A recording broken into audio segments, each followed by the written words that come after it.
Olá pessoal, meu nome é Flávia Maria Silva Brito, eu sou engenheira florestal pela Universidade Estadual do Sudoeste da Bahia, tenho mestrado em Ciências Florestais pela Universidade Federal do Espírito Santo, tenho doutorado em Recursos Florestais pela Escola Superior de Agricultura Luiz de Queiroz e recentemente eu fiz um pós-doutorado também em Ciências Florestais na Universidade Federal do Espírito Santo. Então até hoje eu sempre trabalhei na linha de pesquisa de tecnologia e utilização de produtos florestais.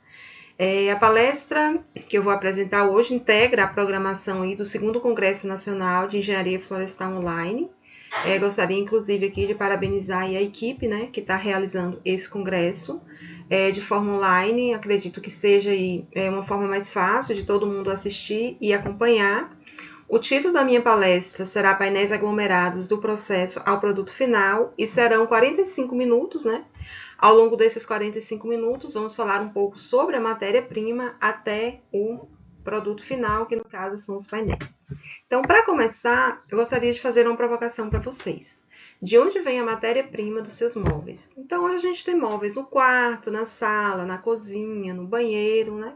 Então, é uma coisa assim que já faz parte do nosso cotidiano. Mas de onde é que vem a matéria-prima desses móveis, né? Então, a maior parte da matéria-prima hoje para construção de móveis vem dos painéis. Então, quem absorve esses painéis são as movelarias. Então, a gente tem guarda-roupas, né, que são produzidos, inclusive produzidos em série. Então, tanto para móveis residenciais quanto móveis corporativos.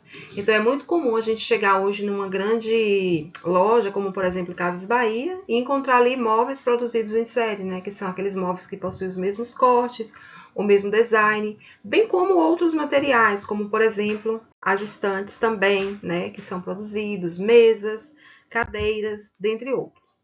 Então, quais são as vantagens, né, desses móveis? Atendimento às demandas do mercado. Então, eles são capazes de suprir a necessidade de matéria-prima, né, para aplicações não estruturais, ou seja, são aplicações em que a gente não demanda esforço e nem carga. Então, na verdade, são para a construção de móveis que vão ser utilizados em condições internas e secas, reduzir custos de produção. Então, hoje a gente diz que quando a gente trabalha com painéis aglomerados, a gente tem um processo menos oneroso, né? Que envolve menos gasto, principalmente se a gente comparar aí com os compensados, por exemplo. Então, isso dá condições para que esses painéis aglomerados se tornem um produto mais competitivo no mercado. Contribuição para a sustentabilidade, ou seja, você está utilizando, por exemplo, resíduos, né, industriais de madeira, por exemplo. A gente tem uma redução da pressão sobre as florestas nativas e otimiza o uso de recursos florestais. E tem um aproveitamento eficiente da matéria-prima, uma vez que você pode estar utilizando cavacos, serragens e partículas também na produção aí desses tipos de painéis. Então, pessoal, para começar, vou fazer aqui uma contextualização, né? Então, a gente sabe que os painéis aglomerados, eles surgiram no Brasil, no Paraná, em 1966. Então, naquela época, existia-se uma indústria que chamava Placas do Paraná.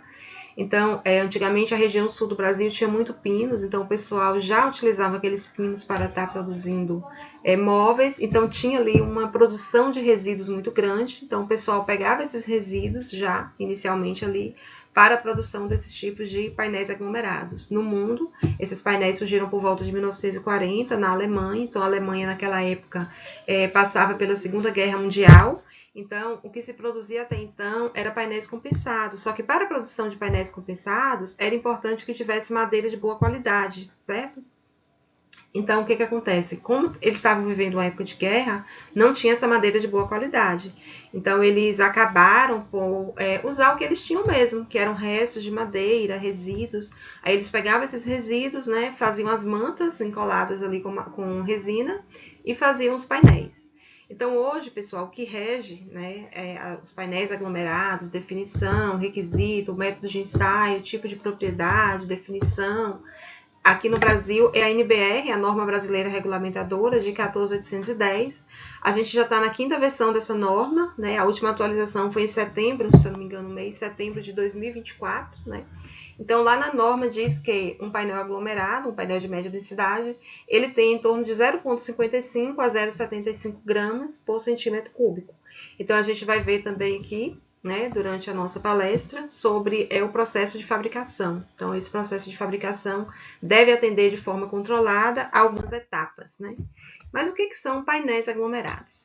Então, aqui eu coloquei uma amostra de um painel aglomerado do tipo convencional, né? São produzidos com partículas de madeira, encoladas com adesivo, formando uma matriz consolidada através de calor e pressão. Então, vamos lá. Eu tenho a minha madeira, eu vou estar reduzindo essa madeira em partículas, né?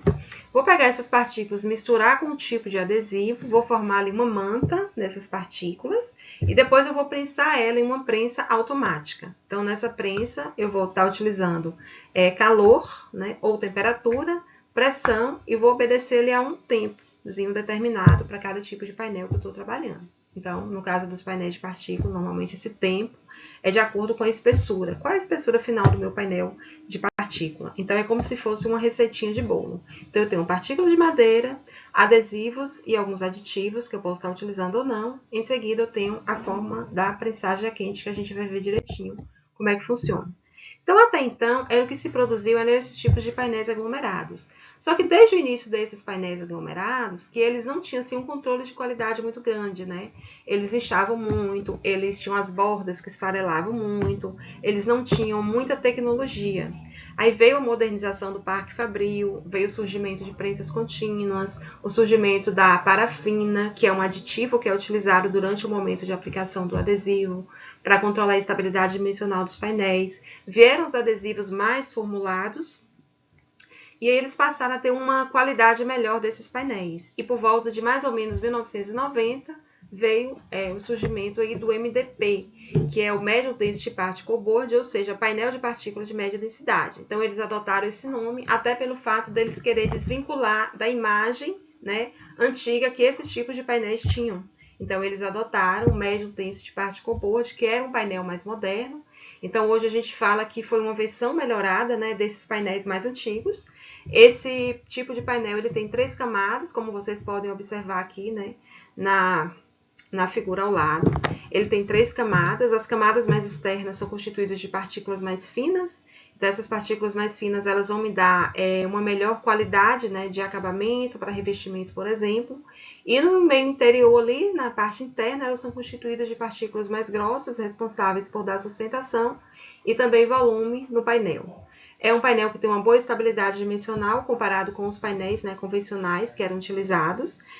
Traz uma melhor fixação de parafusos, então a gente sabe que essa fixação de parafusos em caixas é muito importante quando a gente trabalha com novelarias, né?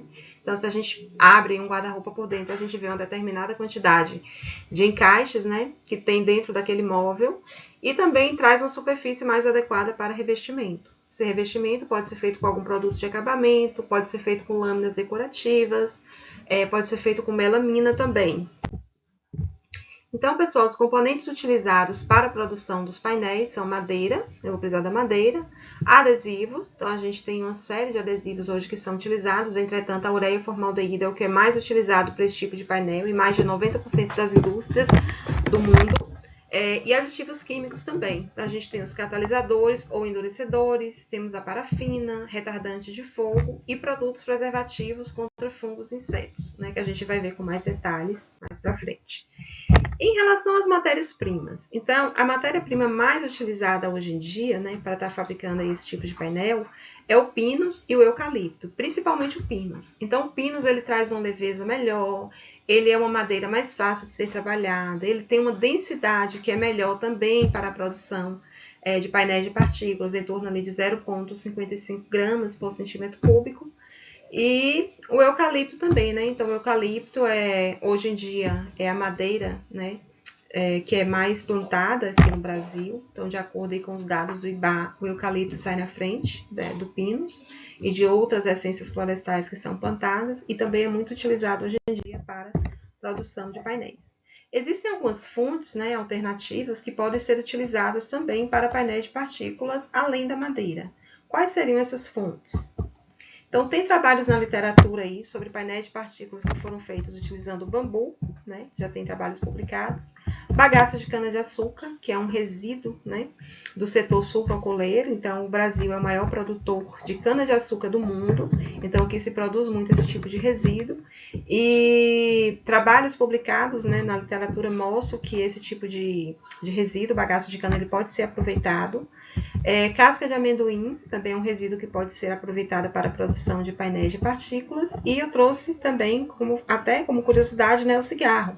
Então, foi feito um trabalho na Universidade Federal de Lavras, em que eles receberam a carga, né, foi feita aí uma apreensão de uma carga de cigarros pela polícia.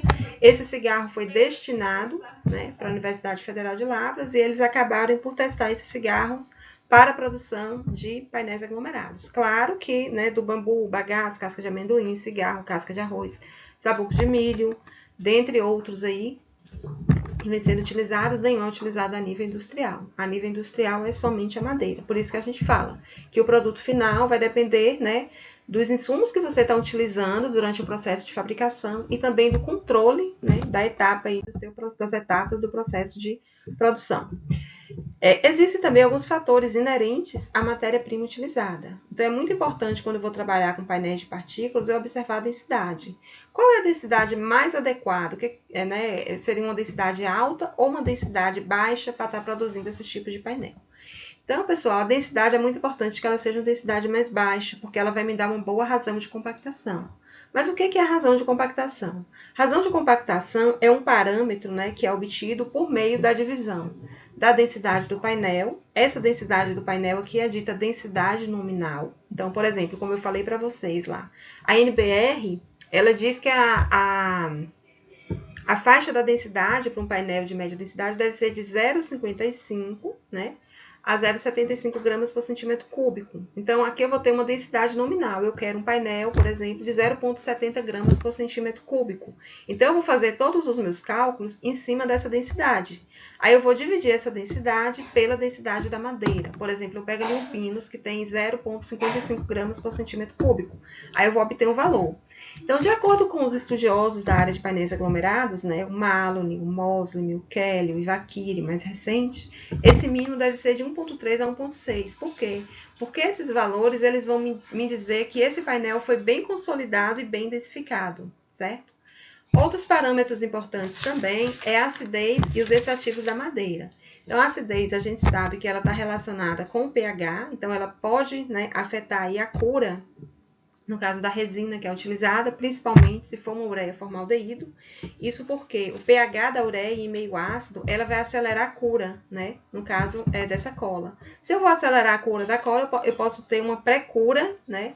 No caso aí das minhas partículas. Ou, de repente, se eu vou estar utilizando um meio alcalino, que também pode interferir na minha reação de polimerização. E um outro fator inerente da matéria-prima são os extrativos, que podem dificultar a maleabilidade ali das partículas e pode atrasar também o processo de cura, né? No caso do colchão ali, né? Da interação ali das partículas com o adesivo. Então, são fatores inerentes à matéria-prima que eu estou utilizando e que devem ser observados: densidade, acidez e extrativos. Densidade, porque vai interferir na razão de compactação. Aí, depois que eu tiver, né, a minha madeira, eu vou separar o adesivo. Então, o adesivo ele é muito importante porque ele influencia no alto custo de produção, né? Então, ele tem que ter um uso otimizado e vai interferir também nas propriedades. Aí, vocês podem me perguntar, assim, mas será que se eu utilizar, né, uma grande quantidade de adesivo, eu vou ter uma melhor propriedade das minhas chapas? Então, hoje as indústrias elas utilizam de 6 a 12% de teor de adesivo. Será que se eu utilizar 14, 16, 20, será que vai melhorar minhas propriedades? A resposta é não. Às vezes, quando você utiliza 10 ou 12% de adesivo, você vai ter ali uma instabilidade, né, das suas propriedades. Caso você utilize uma quantidade muito acima, você pode até prejudicar as propriedades do seu painel. E outra coisa, o adesivo ele tem um alto custo. Então, ele é um ingrediente, digamos assim, que precisa ser muito dosado durante a produção dos painéis de partículas, né? Então, qual é a quantidade que eu vou utilizar? A quantidade ela deve estar baseada nos sólidos resinosos, né? O que são os teor de sólidos resinosos? É uma propriedade que o adesivo tem. Esse teor de sólido resinoso ele está relacionado com a quantidade efetiva, né, de ingrediente que vai ser responsável pela colagem que eu tenho ali dentro, né, do meu adesivo. Aqui no caso eu coloquei um exemplo da ureia formaldeído, conhecido comercialmente como Redempt, de 1 kg, e ao lado tem o endurecedor catalisador, que é adicionado à ureia formaldeído durante ali o processo de formulação e colagem, no caso das partículas, né? Então, esse teor de sólidos resinosos, ele está em uma proporção para a ureia formaldeído em torno de 55% a 75%. E também essa quantidade de adesivo que eu vou utilizar, ela deve ser baseada no peso seco das partículas, né? Quanto de umidade eu tenho nas partículas. Então, é muito importante que quando as partículas de madeira, elas vão entrar dentro do processo de produção, elas tenham um teor de umidade adequado, porque isso também pode interferir ali quando eu misturar o meu adesivo. Então, toda vez que eu for fazer a quantidade de adesivo que eu vou precisar dentro do meu processo, é necessário que eu faça baseado no peso seco das partículas, que deve estar ali em torno de 3 a 5% de umidade. Alguns aditivos químicos também podem ser utilizados, né, durante ali o meu processo de produção, como, por exemplo, o catalisador pode ser utilizado. Quando eu trabalho com a ureia formaldeída, eu utilizo sulfato de amônia ou cloreto de amônia. Emulsão de parafina, eu posso estar utilizando até 1%. Posso estar utilizando retardantes de fogo, fosfato de amônia e ácido bórico, além de produtos preservativos contra fungos e insetos, né, numa proporção de 0,25% a 2,5%. Por que utilizar catalisador? O catalisador, ele também é chamado de endurecedor. A sua importância vem para acelerar, né, no caso ali, ele que vai ser responsável por acelerar o processo de cura entre as partículas e entre os adesivos. A emulsão de parafina será utilizada para controlar, para impermeabilizar ali a parte externa dos painéis e evitar que eles adquiram, né, que eles absorvam água do meio ambiente. Por quê? Porque a madeira é higroscópica. Então, a madeira é dotada ali de sítios hidroxílicos, que é o OH-, que tem essa capacidade de absorver a água do meio ambiente, né? Retardante de fogo, pode estar sendo utilizado fosfato de amônio e ácido bórico. Então, uma vez que eu misturo retardante de fogo, esses painéis, eles têm uma probabilidade menor, né, de entrar em combustão, caso haja um risco de incêndio. E produtos preservativos que a gente utiliza hoje é mais em relação a ter um controle sobre os insetos, que a gente sabe que a gente tem broca, tem cupim de madeira seca, que atacam os móveis, né? Que estão em condições internas. E a gente pode estar utilizando aí nessa porcentagem que eu falei, de 0,25 a 2,5. Fungo não é tão problemático, porque o fungo ele ataca quando a gente tem um teor de umidade acima de 20%. Em relação ao processo de produção desses painéis. Então, inicialmente aqui a gente tem, né, falar um pouco sobre o pátio de madeira. Então, é comum que nessas empresas tenham um pátio de madeira. Nem sempre são madeiras de grandes comprimentos, né? Muitas vezes, principalmente em indústrias menores, você vai encontrar um pátio com toretes, né, de madeira. Entretanto, essas toras, elas são armazenadas para que haja homogeneidade no teor de umidade. Então, você imagina que a todo momento ele está chegando caminhões, fora as toras que já estão no pátio. Então, é necessário ter esse controle, né, do teor de umidade. E hoje, para a produção de painéis aglomerados, a gente sabe que esse teor de umidade ideal seria em torno de 35% a 50%. Abaixo de 35%, a gente tem uma produção muito grande de pó, de serragem. Então, se a gente for aproveitar esse pó, que tem uma área superficial específica muito grande, né? O que acontece? Você vai ter um grande gasto com adesivo. Acima de 50%, você vai ter um gasto muito grande em relação à parte de secagem das partículas. Então, o teor de umidade ideal aí é entre 35% e 50%. Então, aqui a gente tem aí a foto, né, de um pátio de madeira. Quando essa madeira chega, né, que já deu uma pré-secada ali no pátio, já está com o teor de umidade X, ocorre o descasque das toras, né? Esse descasque é feito em um tambor. Então, esse tambor também é muito utilizado em usinas, né, de papel e celulose. É um tambor industrial dotado de chuveiros. Ele tem chuveiro nas extremidades dele. Então, as toras, elas sofrem atritos, né, dentro desse tambor. E isso também faz com que ocorra ali um melhor resultado durante o processo de eliminação dessas cascas.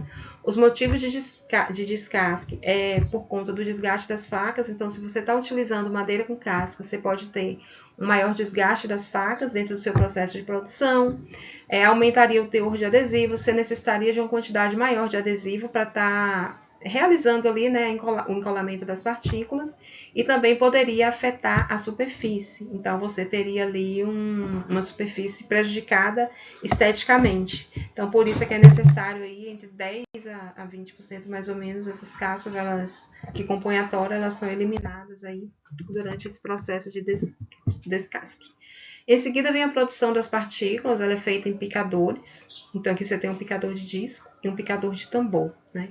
Então, durante essa fase aqui, é muito importante regular as facas, né, dos picadores.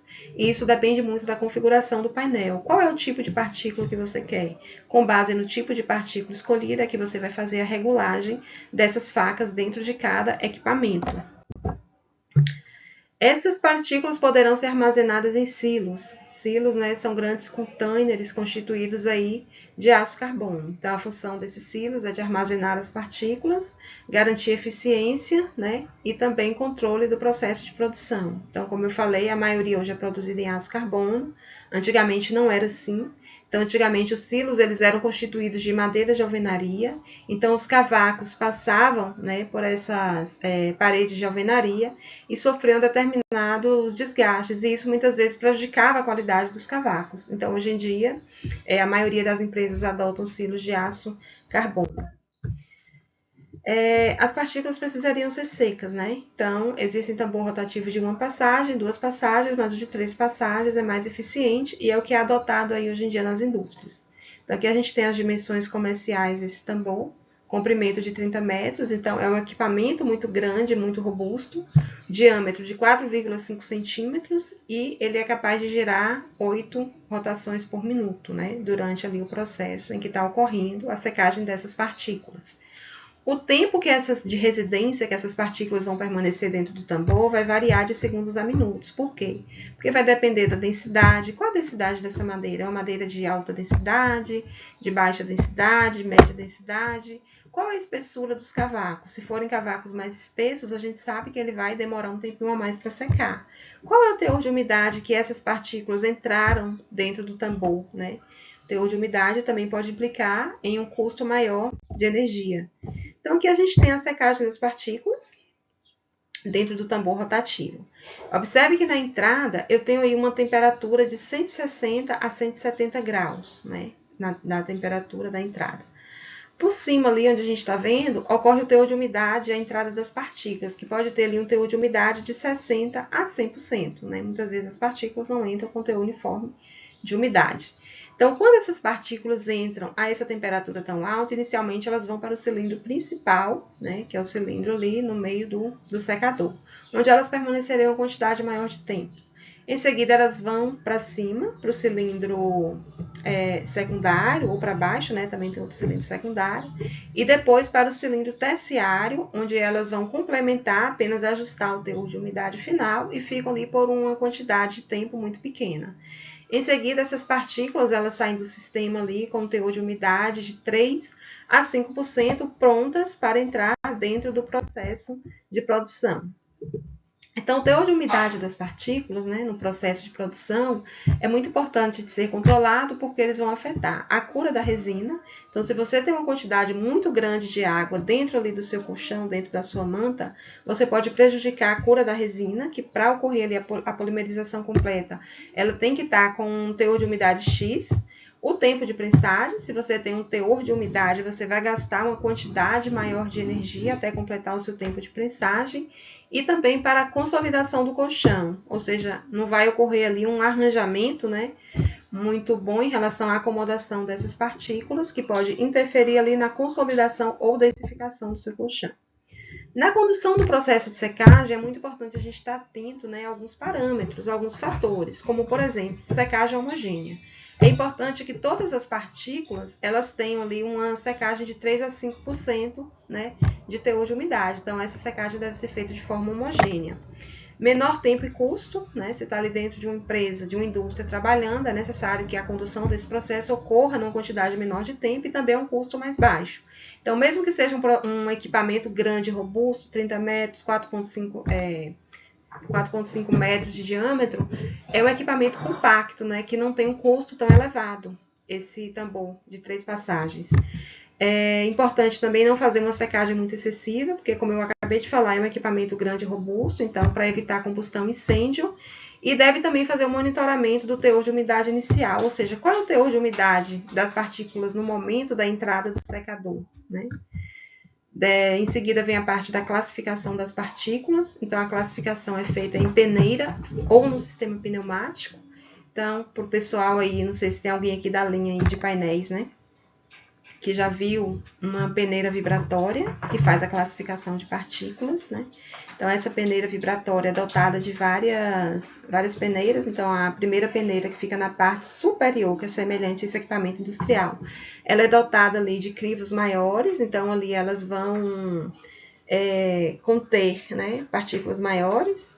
Em seguida, assim, nas outras duas camadas abaixo, a gente consegue reter partículas mais finas, e no finalzinho tem o coletor, né, que vai ser somente ali o pó que vai sobrar após o peneiramento ali dessas partículas, né? Então, a gente tem aqui as partículas finas, mostradas aí no desenho, que é a partícula do coletor, as partículas utilizáveis, que são as partículas que vão entrar dentro do processo de produção, e ele está mostrando a entrada das partículas. Aqui tem um classificador pneumático, que também é um classificador de partículas. Ele tem a capacidade de separar essas partículas por meio do peso de cada uma delas, né? Ou seja, por gravimetria. Partículas mais pesadas descem pelo fundo do equipamento e as partículas mais leves que serão utilizadas na produção sobem e são coletadas. Em seguida vem a aplicação de adesivo, que é feita em um tambor giratório. Então, as dimensões comerciais geralmente é o comprimento de 7 a 10 metros, diâmetro de 2,4 a 3,3 metros, e tem o número de rotações de 18 a 30 rotações por minuto. O tempo varia, né? Depende aí de alguns parâmetros da matéria-prima, vai de 1 a 20 minutos. E a aplicação pode ser feita por meio de rolo ou de bico aspersor, né? Então, depende muito aí também do fabricante. Existem alguns parâmetros básicos para a aplicação do adesivo. Então, como eu falei com vocês, hoje em dia a quantidade de adesivo utilizada aí pelas indústrias varia muito, vai de 6 a 12%, né? Então, é importante adotar qual é a quantidade de adesivo que eu vou estar utilizando dentro do meu processo de produção. Uniformidade de distribuição sobre as partículas. Então, é necessário que esse adesivo ele seja distribuído de forma uniforme sobre as partículas, para não prejudicar o meu produto final. E também a parte dos aditivos químicos, né? Por exemplo, emulsão de parafina para controlar a estabilidade dimensional, retardante de fogo, utilização de inseticida ou fungicida, né? Então, seria utilizado aqui no mesmo instante da aplicação ali do adesivo para impregnar a superfície das partículas. Então, quando eu trabalho com painéis homogêneos, que são aqueles painéis constituídos de apenas um tipo de partícula, como os convencionais, por exemplo, eu vou estar utilizando ali a mesma quantidade de adesivo, né? Então, eu vou estar utilizando ali o mesmo aplicador. Quando eu trabalho com painéis multicamadas, que são aqueles painéis em que eu tenho, né, ali as camadas mais finas nas extremidades e mais grossas no meio, a distribuição do material vai ser feita de forma diferente.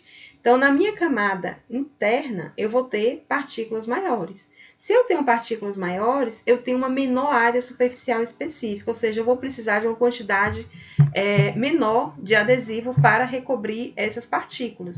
Então, geralmente na camada interna, como as partículas são maiores, eu utilizo em torno de 8,5% de adesivo, em média. Só que quando eu tenho as minhas camadas externas, que são aquelas partículas mais finas, né, menores, eu vou ter ali uma maior área, né, superficial específica para recobrir. Se eu tenho essa maior área, eu vou precisar de uma quantidade maior de adesivo. Então, eu utilizo aí, em média, mais ou menos 11,5% de adesivo. Aí, depois que eu encolei as minhas partículas, né, já falei sobre madeira, já falei sobre os adesivos, aditivos, aí vem a parte da formação do colchão de partículas, né? Então, a formação do colchão é um processo de deposição de partículas encoladas sobre uma esteira móvel, que deve ser ajustado em função da densidade e da espessura do painel. Qual é a quantidade de partículas que eu vou colocar ali na minha esteira? Isso depende. Qual a densidade final que eu quero e qual a espessura desses painéis? Então, é necessário que a distribuição seja feita de forma uniforme, para não criar montes e nem depressões, né, ali na minha esteira. E o arranjo do material é feito em forma de matriz randômica, ou seja, o material é distribuído de forma aleatória, né? Diferente da produção de um painel do tipo OSB, por exemplo, onde a gente tem distribuições, orientações bem distribuídas, né? Bem orientadas ali para estar formando os painéis. Em relação à distribuição das partículas, pode ser homogêneo, né? Pode ser de 3 camadas, quando eu tenho partículas mais grossas no meio, né? E mais fininhas ali nas camadas externas. Temos o painel de 5 camadas também, embora não seja tão utilizado. E temos aí também o painel graduado. Bom, deposição das partículas. Então, existem alguns sistemas, né, de deposição de partículas. Aqui eu vou citar dois. Deposição de 4 fontes. Então, eu tenho que são 4 cabeças formadoras. Eu tenho 2 fontes externas, né, e 2 fontes internas. Essas fontes mais externas, elas são responsáveis, né, por depositar partículas mais finas, né, vai me dar ali uma maior densidade, um melhor acabamento, e a 2 e a 3 é a deposição aí de partículas mais grossas, né? Bom, outro sistema de deposição que eu tenho é o sistema de deposição a ar, né? Então, eu tenho ali o fornecimento das partículas, tenho 2 ventiladores ali do lado. Esses ventiladores, eles vão controlar por peso e tamanho, né? Essas partículas vão ficar suspensas, vão ser classificadas ali dentro da câmara. Em seguida, as partículas mais grossas vão formar o miolo dos painéis e as partículas mais finas, né, vão formar ali as camadas mais superficiais. Importante destacar que quando essas partículas já caem selecionadas para a última câmara, ali que vai formar o colchão, ali tem alguns equipamentos que podem ajudar e ajustar também esse material. Em seguida vem a fase da pré-prensagem, né, do colchão de partículas, onde o objetivo aqui é remover o ar do colchão de partículas. Então, observem aqui nessa figura aqui de Nascimento e outros 2015, que você tem a entrada de um colchão de partículas bem mais espesso e a saída, né, após passar por esse processo de prensagem, é de um painel mais fino, né? Então, isso facilita o transporte até a prensagem a quente e remove o ar do colchão de partículas, né? Então, aplica-se ali uma determinada pressão. Aqui do lado é uma máquina industrial, é uma pré-prensagem, que faz a pré-prensagem contínua. E em seguida, temos aí a prensagem a quente. Então, a gente está utilizando aí, né, alguns tipos de prensa. Essas prensas vieram, como eu falei para vocês, a partir do processo da modernização do Parque Fabril, para melhorar a tecnologia, revolucionar esse campo dos painéis aglomerados. E a gente pode ter aí uma quantidade variada de pratos, isso depende muito do fabricante. Nessa primeira foto aqui a gente tem 22 pratos nessa prensa contínua. É uma quantidade maior em relação à prensa contínua da segunda foto. Então isso depende muito do fabricante. Só que quando a gente traz para essa parte da prensagem, a quente, a gente tem alguns parâmetros, né, que são muito importantes dentro do processo de produção. A gente tem pressão, a gente tem a temperatura e a gente tem o tempo, né, de prensagem também, que é muito importante dentro dessas etapas. Então, a pressão ela é responsável pela polimerização e consolidação. Então, aqui nessa fase, normalmente a gente utiliza uma pressão de 12 a 40 kg força por centímetro quadrado. Coloquei essa foto aqui do lado para ilustrar para vocês. Então, aqui a gente tem os pratos da prensa, tem uma pressão que incide, né, nos dois lados aí da prensa. E no interior a gente tem ali as setinhas vermelhas, representando o calor que tem que ser distribuído, né, ao longo do processo de prensagem pelo painel. Então, durante a pressão, a gente tem ali um nível de pressão, a gente vai adotar ali um nível X de pressão dentro dessa, né, escala aí de 12 a 40. Então, a pressão vai ser responsável por ter uma área de contato, né, entre as partículas. Então, a partir do momento que você está ali, que você coloca a pressão, você vai ter uma área de contato maior entre essas partículas. Essa pressão também vai ser muito importante em relação à densidade do painel. Qual é a densidade do painel que eu quero, né, do produto final? Em relação ao controle de espessura também, então é nessa fase aqui que é muito importante a gente fazer o controle da espessura do material. E também quando a gente tem essa aproximação maior das partículas, a gente vai ter uma transferência de adesivo entre elas. Então essa transferência é muito importante também de ser controlada ali, né, que vai estar acontecendo ali dentro do nosso processo de produção. A parte da temperatura de prensagem. Essa temperatura ela é muito importante, porque através da temperatura de prensagem vai ocorrer o processo de polimerização, de ligação entre partículas e adesivos, e também o processo de cura da resina, ou seja, quando a resina vai começar a endurecer de fato ali, né, com as partículas de madeira. Ocorre uma plasticização da madeira na camada externa. Então, a gente sabe que a madeira, né, ela é composta aí de celulose, hemicelulose e lignina. A lignina ela tem um ponto de transição vítrea, ou seja, ela muda o seu estado por meio de temperatura. Então, quando os pratos quentes, né, da prensa, elas tocam a parte externa ali do painel, como vocês estão vendo aí na figura, já ocorre uma plasticização da madeira na camada externa. Essa plasticização já é responsável por me dar uma densidade maior ali na superfície, né, do painel, que vem aí, né, do momento em que essa parte dos pratos tocam nessa superfície.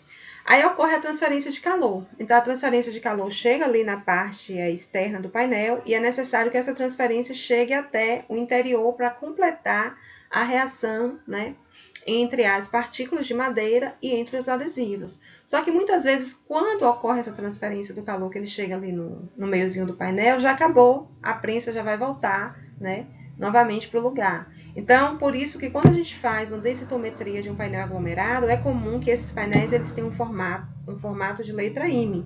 M, né, então ali na camada eu vou ter uma quantidade maior de densidade, e ali na parte interna da letra M eu tenho uma depressão. Então, ali eu vou ter uma densidade menor, que é justamente o que acontece durante o processo ali de produção dos painéis.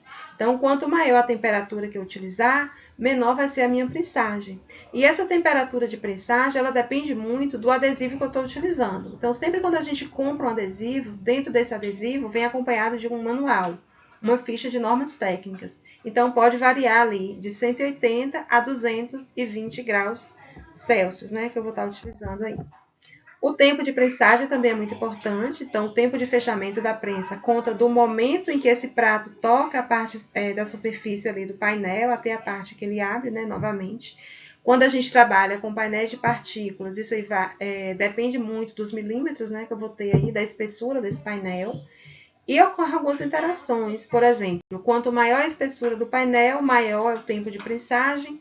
Quanto maior o teor de umidade, maior também é o tempo de prensagem, ou seja, eu vou precisar de um tempo maior para secar essas partículas. E quanto maior a minha temperatura que eu estou trabalhando, menor é o tempo de prensagem, ou seja, eu vou ter ali uma reação mais rápida. Em seguida ocorre o resfriamento, né? O esquadrejamento dos painéis. Então, existe um equipamento, né, nas indústrias aí que é chamado de resfriador giratório do tipo estrela. Então, logo que esses painéis eles são produzidos, eles entram dentro desses resfriadores, como vocês estão vendo aí. Esse resfriador ele é dotado de várias camadas, né? Então, ele é necessário que ocorra esse tempo de até 72 horas para terminar ali de complementar as reações de cura do adesivo. Em seguida, é feito o esquadrejamento para retirar ali algumas imperfeições das bordas, né? E para nivelar, é o que garante que esse painel ele vai ter durante toda a sua extensão, as mesmas propriedades físicas e mecânicas. Então, eles retiram, fazem esse esquadrejamento para tirar efeitos de borda, normalmente utilizando serras com cortes longitudinais. Posteriormente, é feito um lixamento, né? Então, existem várias lixadeiras hoje em dia industriais que são utilizadas, e essas lixadeiras são justamente utilizadas para remover qualquer imperfeição, né, que possa ter vindo aí dentro do processo industrial da produção dos painéis, e também facilita a aplicação de algum tipo de revestimento que o painel possa receber na sequência, né? Tanto de revestimento, finish foil, BP, lâminas decorativas. Em relação às utilizações, a gente tem aí a produção de móveis, tanto móveis residenciais, né, que são os móveis de casa, quanto móveis corporativos, universidade, escritório, né, hospitais. Então, normalmente esses móveis aí eles são portas retas, armários, prateleiras, né, divisórias, tampos retos, frente e lateral de gavetas. Então, aqui eu coloquei alguns exemplos, né, de móveis retos em MDP, que é o painel que mais se utiliza hoje em dia, um dos mais que se utiliza hoje em dia para a produção de móveis. Temos o MDF também, que são aqueles painéis lá de fibras. Daqui tem uma escrivaninha, tem uma gaveta, tem um balcão de cozinha, né? Tem jogo de cozinha, estante, bancada. E, pessoal, os painéis, como considerações finais, eu gostaria de deixar aqui algumas observações para vocês, né? Então, os painéis permitem um aproveitamento eficiente da madeira, né? Como vimos aí, é possível utilizar praticamente 100% da madeira, eliminando apenas a casca, né? Então, tudo que vem da madeira se aproveita, por isso que se diz que permite esse aproveitamento eficiente. A qualidade depende dos componentes utilizados e dos parâmetros de produção. Então, por exemplo, se eu utilizar bagaço de cana-de-açúcar e madeira, né? Então, eu não vou ter o mesmo resultado com o bagaço de cana-de-açúcar que eu vou ter da madeira, certo? E é necessário também controlar aquelas etapas, né, produtivas que eu falei, porque controlando essas etapas a gente vai ter boas propriedades, então é necessário, por exemplo, a parte da secagem, é necessário que as partículas estejam com um teor de umidade adequado, as partículas que vão entrar dentro do processo de produção. É necessário calcular a quantidade de adesivo corretamente, qual é o adesivo que eu vou estar utilizando, né, dentro aqui do processo produtivo. Então, é necessário calcular os parâmetros, né, da prensagem a quente, qual é a pressão que será utilizada, qual é o tempo que será utilizado, qual é a temperatura que será utilizada. E a gente pode dizer também que os painéis constituem uma solução sustentável e de alto desempenho para o setor moveleiro, né? Então, eu acho que essa ideia da sustentabilidade, de desempenho, ficou bem clara aqui, né, durante a palestra. Então, a ideia central dessa palestra é a gente poder entender, né, que o painel aglomerado ele é muito mais do que restos de madeira prensado.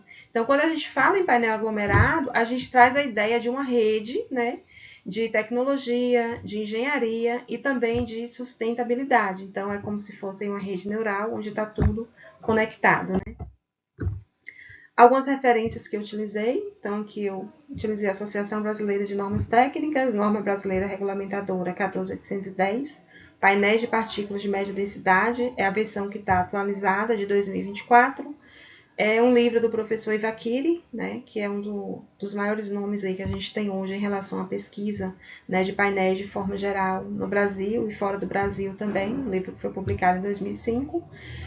Coloquei uma literatura mais antiga, que é a base também que a gente tem, né, de conhecimentos, né, desses pesquisadores, né, que vieram aí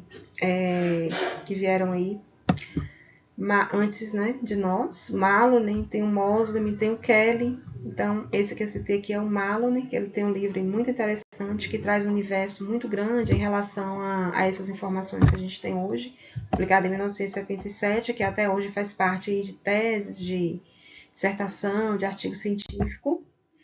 E gostaria de agradecer, né, a oportunidade aqui, parabenizar o 2º Congresso Nacional de Engenharia Florestal Online. Deixo aqui o meu contato, caso vocês tenham alguma dúvida e queiram entrar em contato. Então, estou deixando aqui o meu e-mail. Vocês podem estar mandando e-mail que eu posso responder para vocês. Obrigada.